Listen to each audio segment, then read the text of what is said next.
குறைந்த விலை, நிறைந்த தரம். தங்கள் தேவைகள் அனைத்தும் ஒரே இடத்தில். ஜெயச்சந்திரன்.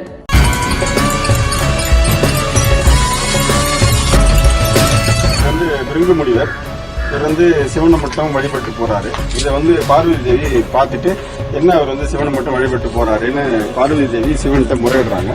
சரி, இன்னிலிருந்து என் உடல்ல சரி பாதி அவனுக்கு கொடுக்குறேன்னு சொல்லி அர்த்தநாரீஸ்வரரை மாறி அம்மன் நிற்கிறாங்க. முடிஞ்ச அளவுக்கு அந்த காலத்து வேலை மாதிரி இருக்கணும் அப்படின்னு விருப்பப்பட்டாங்க. இந்த சங்கிலியெல்லாம் கூட சில கோயில்கள் நிறைய கோயில் நம்ம பார்த்துருப்போம். பழமையான முறையில கைகளை கொண்டே மாமல்லபுரத்துல சிற்பி ஒருத்தர் சிலைகளை செதுக்கி இருந்திருக்காரு. 11 அடி உயர 2 சிற்ப தூண்களை தான் இவர் செதுக்கி இருந்திருக்காரு.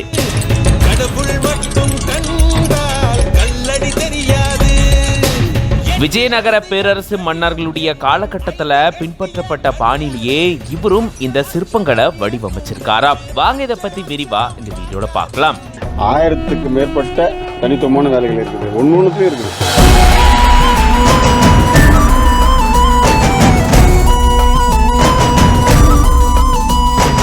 செங்கல்பட்டு மாவட்டம் மாமல்லபுரம் அடுத்திருக்கக்கூடிய எச்சூர் பகுதியை சேர்ந்தவர் சிற்பி தேவராஜ். இவரு சிற்ப கலைக்கூடம் நடத்திட்டு வராரு. இதன் மூலமா எக்கச்சக்கமான சிற்பங்களை உருவாக்கிட்டு வராரு. மாமல்லபுரம் அரசினர் சிற்பக்கலை கல்லூரியில கற்சிற்ப பிரிவுல பட்டம் பெற்றிருக்காரு.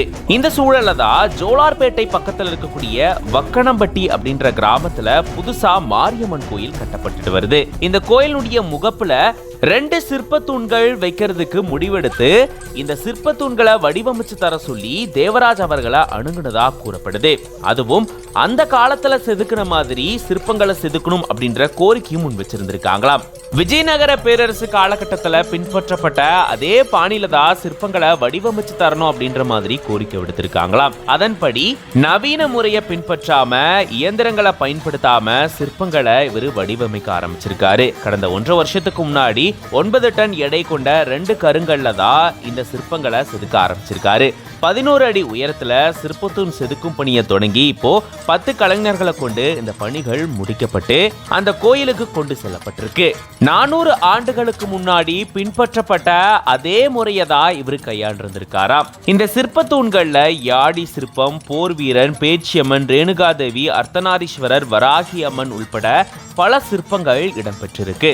மேலும் இதுல யாழி வாயில சங்கிலி பிணைக்கப்பட்டது மாதிரி ரொம்பவே நேர்த்தியா சூப்பரான வேலைப்பாடுகளோட இதை செதுக்கி இருந்திருக்காங்க. வேலூர் கோட்டை தூண்ல இருக்கிற சிற்பங்கள் மாதிரியே இதுவும் ரொம்பவே தத்ரூபமா செதுக்கப்பட்டு காட்சி தர்றத காண முடியுது. இந்த மாதிரி பழமையான முறையை கையாளுறதுல சில சிக்கல் இருக்கிறதாகவும் அவர் தெரிவிச்சிருக்காரு. அதாவது இந்த மாதிரி பழமையான முறையை கையாளும் போது இதுக்கான கற்கள் கிடைக்கணுமா, அதுக்குன்னு தனி குவாரிகள் எங்கேயுமே இப்ப இல்ல. அதனால இந்த மாதிரி பழமையான முறையை கையாளுறதுக்காகவே தனி குவாரிகள் அமைச்சு தரணும் அப்படின்னு தமிழ்நாடு அரசு கிட்ட கோரிக்கை விடுத்திருக்காரு. இது பத்தின உங்களோட கருத்துக்களை கமெண்ட்ஸ்ல சொல்லுங்க.